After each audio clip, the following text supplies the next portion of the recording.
네, 안녕하세요. 제가 오늘 그 15분 정도 강의하는 이 내용의 제목이 가짜 뉴스 프레임은 이헌이다 이렇게 말씀을 드리는데요. 사실 우리가 언론의 자유라는 것은 좀 틀릴 수 있는 자유를 말해요. 좀 가짜도 쓸 수 있다. 일부러 가짜를 써서 어떤 사람들을 괴롭히려고 하는 건 물론 안 되는데, 어떤 가짜 뉴스 중에서 안 되는 것은 안 되는 이유가 따로 있는 거고, 이렇게 프레임을 만들어서 가짜 뉴스 이렇게 만드는 것은 이헌이에요. 언론의 자유에 대해서 정반대에 있는 개념이에요. 정말 한국 사회가 이 좌익들의 또는 좌파들의 가짜 뉴스 때문에 엄청난 멍이 들지 않았습니까? 그럼에도 불구하고 이 가짜 뉴스 자체, 프레임 자체에는 저희가 그렇게 쉽게 이렇게 수용을 하면 안 되는 이유들이 있어요. 제가 그 이유를 이 법적으로 조금 설명을 해드리겠습니다. 이 첫 번째 페이지를 보시면 우리나라 헌법에는 그 헌법 조문에는 표현의 자유라는 말은 나오지 않아요. 그런데 제일 먼저 나오는 것은 양심의 자유는 딱 19조로 정확하게 나옵니다. 모든 국민은 양심의 자유를 가진다. 양심의 자유와 표현의 자유는 여러분이 정확하게 알 수 있어요. 근데 지금 한국 언론을 보면 저는 한국 기자들이 이렇게까지 법을 모르고 이렇게까지 지식이 없나 이런 생각들은 굉장히 마음이 아픈데, 그 표현의 자유는 헌법에 나오지 않는 대신에 여러 가지 법들에는 좀 나와요. 그리고 표현의 자유는 좀 구체화되어 있어요. 그래서 양심의 자유는 이렇게 딱 헌법에 적시가 되어 있는데, 한국 기자들은 표현의 자유는 아는데 양심의 자유는 몰라요. 이게 정말 심각한 이헌적인 현상인데, 무슨 뜻이냐면 양심의 자유라는 것은 이렇게 자기 혼자 무슨 생각하는 자유예요. 말하자면 심지어 머릿속으로는 뭐 히틀러 만세 이렇게 해도 뭐 어떻게 관여할 수 있어요? 그리고 그걸 내가 이렇게 일기장에 썼어요. 어떻게 관여할 수 있어요? 말하자면 양심의 자유는 표현의 자유 이전에 반드시 우리가 개념을 알고 있어야 돼요. 지금 그 박근혜 대통령 사태 때 사실 양심의 자유가 훼손된 경우가 너무나 많았거든요. 한밤중에 사람 불러내서 그 강압적으로 이렇게 고백을 받아낸다든지 너무나 황당한 일들이 많이 일어났는데, 일단 양심의 자유라는 것이 표현의 자유하고 비슷한 것이 있다라는 걸 알아두실 필요가 있어요. 사람들이 마음속에서 어떤 생각을 하고 또 어떤 그 헛소리, 거짓말 같은 걸 지어낸다고 해서 그것들을 국가가, 공권력이 함부로 관여하지 못하게 되어 있어요. 이게 정말 중요한 현상이고, 양심사유 이전에 있는 17조에 있는 모든 국민은 사생활의 비밀과 자유를 침해받지 아니한다. 그리고 18조에 있는 모든 국민은 통신의 비밀을 침해받지 아니한다. 카톡 같은 거 함부로 열어보고, 그리고 사람들이 두세 명이 이렇게 술자리에서 했던 말도 다 검열하고, 그 빅브라더, 이게 빅브라더의 사회지 정상적인 사회입니까? 지금 표현의 자유란 말을 함부로 쓰는 사람들이 통신의 비밀, 사생활 비밀과 자유 이런 개념들은 헌법에 있는지도 모르는 것 같아요. 특히 박근혜 대통령 탄핵 국면에서 상당히 사생활적인 것까지도 다 파헤쳤거든요. 그래서 마녀사냥이란 말이 나오는 겁니다. 기자 여러분, 표현의 자유에 대해서 공부하기 전에 헌법 좀 읽어보세요. 어떻게 이렇게 17조, 18조, 19조를 이렇게 짓밟아버릴 수 있습니까? 그리고 대한민국 헌법 21조를 보겠습니다. 21조 2조부터는 표현의 자유에 관련되어 있어요. 근데 제가 말씀드렸지만 표현의 자유라는 말은 헌법에 그렇게 함부로 잘 적시를 못하는 이유가, 이게 아무 말이라도 해야 되는 건 아니잖아요. 아무거나 다 할 수 있는 게 아니에요. 그걸 재갈을 물리지 않는이라는 그런 영어 단어를 써요. unfettered라는 단어를 쓰는데, 이 표현의 자유는 재갈을 물리지 않는 방식으로 무한정 이렇게 다 허용하는 그런 법이 전 세계에 존재하지 않아요. 절대 존재하지 않아요. 그래서 표현의 자유는 상당히 구체화되게 돼 있는데, 헌법 21조와 22조를 보시면 21조에 언론의 자유가 있죠, 출판의 자유가 있죠, 그리고 집회, 결사 다 표현하기 위해서 하는 거예요. 그래서 우리가 허가하거나 검열하지 않아요. 예전에는 했지만 지금 우리가 민주화라고 하면서 누리는 것 중에 아주 좋은 것이 바로 이 언론과 출판, 집회, 결사를 이전하고 상상할 수 없는 수준으로 누리고 있다. 그래서 우리가 굉장히 좋은 사회라고 생각을 해왔는데 요즘에 가짜 뉴스 프레임이 어쩌면 허가 검열을 하려고 하는, 이미 이 프레임 자체를 국무총리가 얘기하는 것은 그 자체로 우리를 셀프 검열을 시키는 거 아닙니까? 제가 생각할 때는 이런 말을 함부로 정부에서 하는 것 자체가 저는 무지의 결과가 아닌가 그런 생각을 하고 있어요. 말하자면 21조와 22조에서 얘기하는 언론 출판의 자유, 집회 결사의 자유는 세계 인권 선언이 이렇게 적시하는 그런 정말 전 세계 보편 권리 중에 속합니다. 예전에 좌파 소위 진보에서 굉장히 우리 소위 말하는 우파 정부를 많이 비판할 때 이 표현의 자유를 가지고 많이 했어요. 근데 지금은 반대가 됐는데 한번 중간으로 한번 가봐야 되나요? 근데 어쨌든 저기 21조와 22조는 표현의 자유라는 직접적인 표현을 쓰지 않지만 우리가 법률을 통해서 표현의 자유를 좀 구체화할 수 있는 모법이 되고 있습니다. 넘어가겠습니다. 37조는 아주 중요합니다. 37조는 이 표현의 자유를 제약하는 또는 기본권을 제약하는 원리를 담고 있는데요. 국민의 자유와 권리는 헌법에 열거되지 아니한 이유로 경시되지 아니한다. 우리가 어떤 입법을 할 때 기본적으로 입법 기술적으로 아주 중요한 게 법을 통해서 사람들의 권리를 제한할 때는 정확하게 열거를 해줘야 돼요. 열거 안 돼 있으면 자유로운 거예요. 이게 기본이거든요. 근데 지금 우리가 이 법치가 미숙해서 사람들이 이것조차를 몰라요. 법이라는 게 그렇게 마음대로 할 수 있는 게 아니고, 그래서 우리 헌법에 이렇게 제한할 때는 사유를 정확하게 이렇게 표현을 하게 돼 있어요. 국가 안전보장, 질서유지, 공공복리, 이 세 가지가 지금 한국에서는 기본권 제한 사유로 되어 있고요. 다 알고 계실 텐데, 그럼에도 불구하고 자유와 권리의 본질적인 내용은 침해할 수 없다. 북한에 종교의 자유가 있습니까?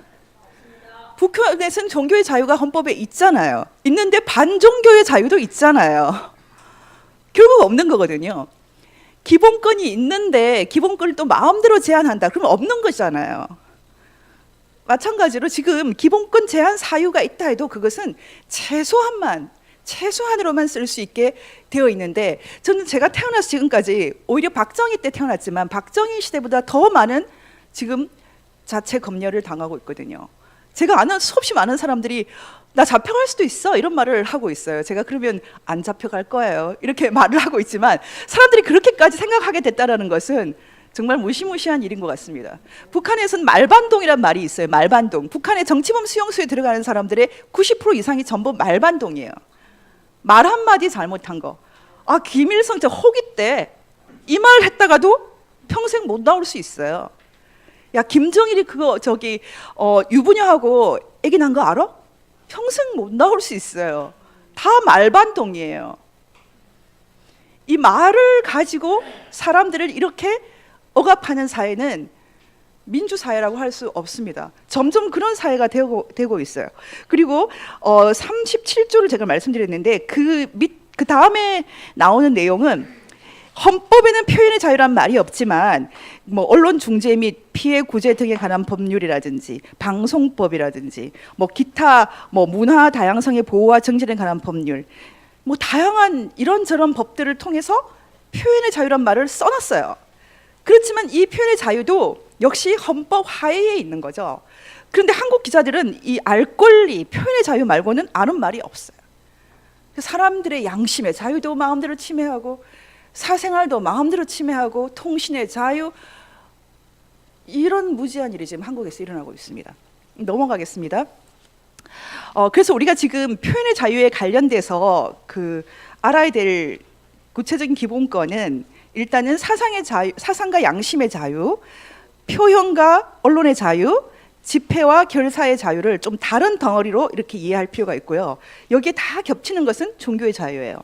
왜냐하면 종교 사상과 양심, 종교 표현과 종교 언론, 종교 집회와 종교 결사 다 표현이 되는데, 종교의 자유가 있는 나라는 참 신비하게도, 신비란 단어를 제가 잘 썼어도 죄송한데, 기독교 베이스 또는 기독교에서 출발한 헌법을 갖고 있는 나라만 종교의 자유가 있어요. 굉장히 신기해요. 너무 이상한 일이죠. 그런데 이 종교의 자유를 인정하지 않은 나라를 제가 신정 국가라고 말한다고 했는데, 북한이야말로 이 전 세계에서 가장 심각한 신정 국가예요.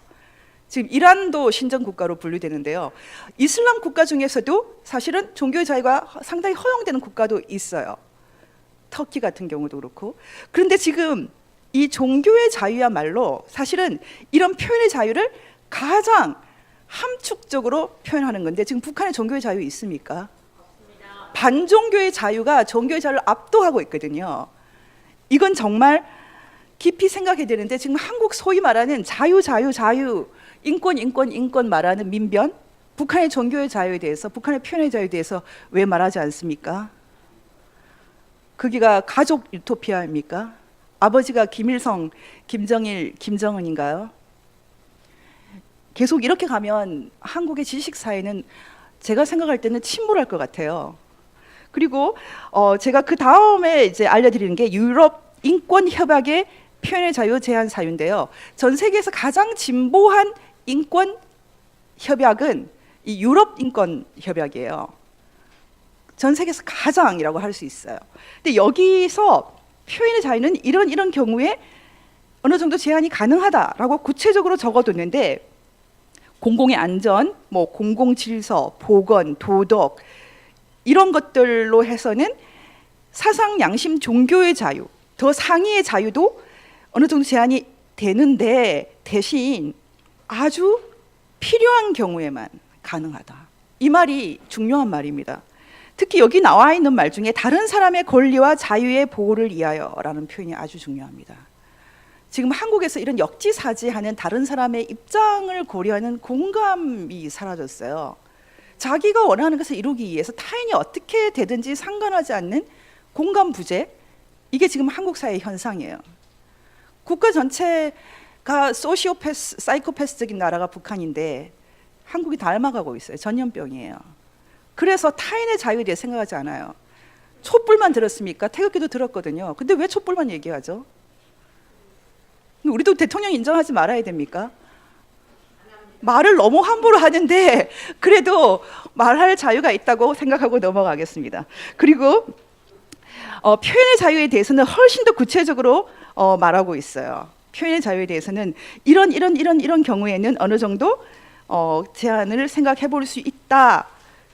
그렇지만 역시 이 경우에도 민주사회에서 필요한 형식, 조건, 제약 또는 형벌에 따르게 할 수 있다. 표현의 자유를 제한할 때는 정말 형식이 중요해요. 내용보다 형식이 더 중요합니다. 근데 지금 이 얘기는 설명이 많이 필요하기 때문에 지금은 넘어가겠습니다. 그리고 제가 이제 그 아주 중요한 마지막 얘기는 이건데요. 독일 형법 제130조에 국민 선동에 관한 법이 있습니다. 지금 앞으로 한국 사회에서 가장 심각하게 고민해야 될 것이 이 독일 형법 제130조라고 할 수 있어요. 일반적으로 명예훼손, 표현의 자유를 제약하는 가장 중대한 이유는 사실 명예에 관한 명예훼손인데요.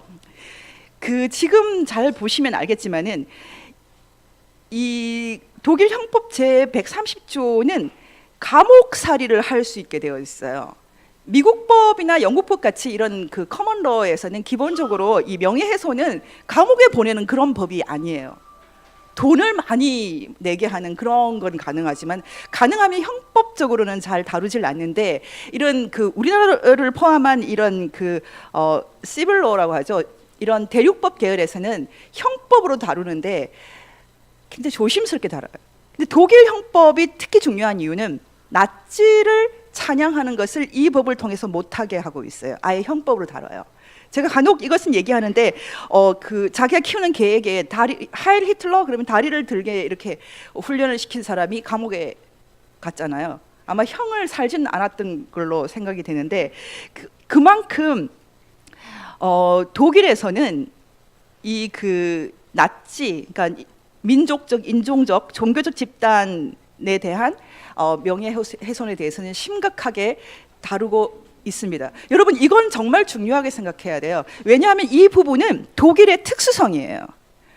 다른 영국이나 미국에서는 이 형법으로 명예훼손을 다루지 않는데 독일에서는 왜 그렇게 하냐? 나치의 추억이 너무 혹독했기 때문이죠. 그래서 지금 이 독일 형법이 있는데 잘 보시면 딱 이렇게 정해놨어요. 인간의 존엄을 침해하는 것이기 때문이다. 인간의 존엄을 침해하는 그런 체험을 했기 때문이에요. 웬만하면 감옥까지 집어넣지는 않을 텐데 독일에서는 너무나 혹독한 기억이 있고, 제가 최근에 그 니른베르크에 다녀왔는데 나치 수도였어요. 지금도 동쪽 서쪽에 이 나치의 그 기억을 그대로 담고 있는 유물들이 그대로 남아 있어요. 한쪽엔 재판소, 한쪽은 나치 그 전당대회장이 남아 있어요. 그대로. 그만큼 독일에서는 이 혹독한 2차 대전의 기억 때문에 이 명예훼손 자체도 이렇게 형법으로 다루고 있습니다. 그런데 한국도 매우 특별해요. 한국은 왜 특별한가? 전쟁이 아직 안 끝났거든요. 그래서 우리가 국가보안법을 갖고 있는데 이 국가보안법 중에서 7조는 모든 운동권, 특히 주체사상파가 혐오하는 법이에요. 제7조를 잘 보시면 국가의 존립, 안전이나 자유민주적 기본 질서를 위태롭게 한다는 정을 알면서, 이 정이라는 것은 여러분들이 이게 법률 용어이기 때문에 이 정이 도대체 뭐야? 이 뜻정자인데 아마 영어로는 circumstance 같은 그런 개념일 거예요. 그 상황을 다 알면서 이 뜻인데, 정을 알면서 반국가 단체나 그 구성원 또는 그 지령을 받은 자의 활동을 찬양, 고무, 선전 또는 이에 동조하거나 국가 변란을 선동하는 자는 7년 이하의 징역에 처한다. 이 법은 김일성교 포교를 막는 법이에요. 양심의 자유 그래 인정한다. 네 머릿속으로 김일성 만세해도 좋아. 말은 하지 마. 이게 바로 이 법이에요. 주사파들은 이 법이 너무 답답한 거죠. 그래서 무슨 꼼수를 썼냐? 여기다가 자유민주적 기본 질서를 위태롭게 한다는 정을 알면서 이 말을 집어넣은 거예요. 그래서 이 말을 집어넣기 때문에 어떻게 됩니까? 이 말을 집어넣기 때문에 김일성 만세 했는데 내가 이렇게 말한다고 해서 이게 뭐 자유민주적 기본 질서를 위태롭게 하나? 전부 민변이 가서 다 이렇게 다 변론을 해주지 않습니까? 그래서 사실은 국가보안법 7조가 거의 사문화됐어요. 그 의미가 없어요. 한술 더 떠서 얼마 전에 헌법을 개정할 때 4조에 나오는 자유민주적 기본 질서의 자유를 빼자고 했지 않습니까? 그러면 바로 이 법은 바로 완전히 죽어버리는 법이죠. 이 법 자체가 근거를 상실하게 되는 거예요. 자유민주적 기본 질서를 지키기 위해서 만든 법인데 모법을 없애버리면 어떻게 되겠습니까? 살 수가 없죠. 이만큼 국가보안법이 지금 심각한 위기에 있기 때문에 예전에 전향 주사파 전향을 했던 사람들이 그때 당시에 7조를 폐지하자는 말을 하더라고요. 제가 그때 취재를 할 때 그래서 이 사람들이 전향이 안 됐구나라고 생각을 했어요. 그래서 제가 지금은 전향 과정에서는 어느 정도 도와주지만 언젠간 이 사람들하고 정말 피 터지게 싸우겠구나 이런 생각이 들었어요. 지금 싸우고 있어요. 7조를 없애버리면 김일성교가 그냥 종교처럼 그렇게 확산이 됩니다. 마지막으로 가겠습니다. 지금 우리가 말하는 이 표현의 자유라는 것은 사실 그 미국에서 들어온 개념이라고 할 수 있어요.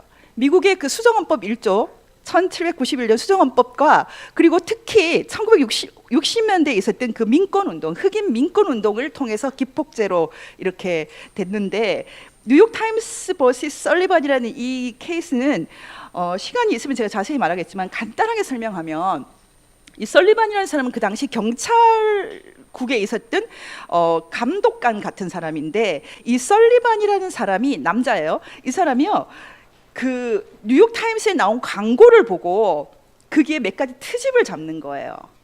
그러니까 흑인 민권 운동을 하자라는 학생들의 광고인데 그 중에 뭐 이런 게 구체적으로 적시돼 있는 거예요. 그 학생 식당에서 밥도 못 먹게 하고, 그 중에 애들이 몇 명 있었는데 이렇게 몇 명 숫자가 틀렸다.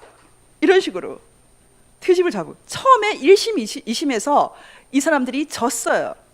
50만 불을 배상하라 그랬어요. 50만 불. 말 몇 마디 잘못했다고. 심지어는 그 광고에는 이 슬리번이라는 사람이 이름도 들어있지 않아요. 그런데 뭐 숫자 몇 개 틀린 거 이런 거 가지고 50만 불. 지금 얼마입니까? 한 6억 되죠. 그 당시 그 미국에서 50만 불 엄청난 돈인데, 그런데 대법원에서 뭐라고 얘기를 했냐면 실질적으로 이렇게 악의를 가지고 거짓말을 해서 공인을 이렇게 무너뜨릴 생각, 그런 생각을 한 경우가 아니면 꼬투리 잡지 마라. 그러면 언론의 자유가 무너진다. 대법원이 뒤집어 엎은 사건이에요.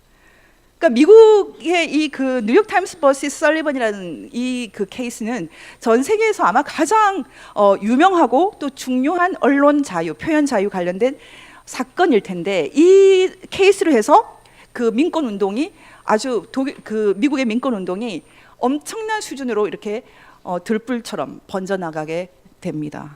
그런데 이렇게 사람들이 상당히 편안하게 말을 할 자유를 지금 60년이 더 지나서 우리가 지금 제한을 당하는 거거든요. 이게 있을 수 있습니까? 60년도 더 지난 이 시대에 한국이 민주화 운동 엄청나게 성공했다고 자랑하는데 계속 꼬투리 잡히잖아요. 그리고 양심의 자유가 없습니까? 카톡에서 우리끼리 뭐 말하고 그러면 안 돼요, 친구끼리? 그리고 술자리에서 한마디, 정말 무식한 기자들이 술자리에서 뭐 술 취해서 뭐라고 한 거 가지고 기사를 써야 되지 않나, 제정신인가 싶어요. 제가 생각할 때 기자들 공부 좀 하세요. 기자들이 나라를 망치고 있지 않습니까? 그리고 마지막 결론은 이겁니다. 가짜 뉴스 프레임이 왜 위헌인가? 왜 위헌입니까? 귀에 걸면 귀걸이, 코에 걸면 코걸이, 이런 식으로 법을 만들면 안 됩니다. 미국 법원에서는 이걸 오버브로드하다 그러는데, 너무 브로드하게 권리를 규정할 수 없게 돼 있어요. 그러면은 권력을 갖고 있는 사람들이 마음대로 해석할 수 있지 않습니까? 그리고 중요도에 관계없이 사소한 꼬투리를 잡아서 권력자의 구미를 맞출 수 없죠. 그렇게 해서는 안 돼요. 아주 권리를 제한할 때는 아주 내로우하게, 아주 적은 범위로 이렇게 꼼꼼하게 테일러를 해야 돼요. 옷을 만드는 걸 테일러라고 그러죠. 테일링 해야 되죠. 그리고 마지막으로는 말의 내용에 따라서 허용되는 자유가 달라지면 안 돼요. 말의 내용이 명예훼손성 말이라든지, 그래서 여러분들이 글을 쓸 때 딱 들었을 때 바로 욕인 것 있잖아요. 개 XX 이런 건 가능하면 하지 마세요.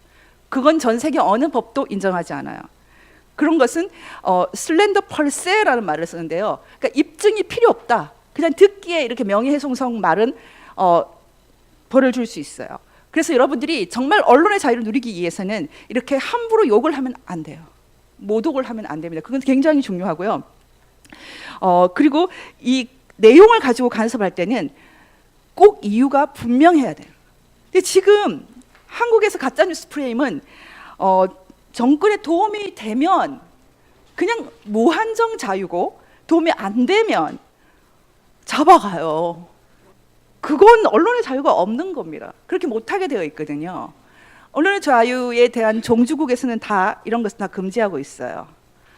제가 지금 15분 조금 넘었는데요. 그 언론의 자유에 접근하기 위해서는 이런 원칙들이 좀 이해가 미리 되어야 된다.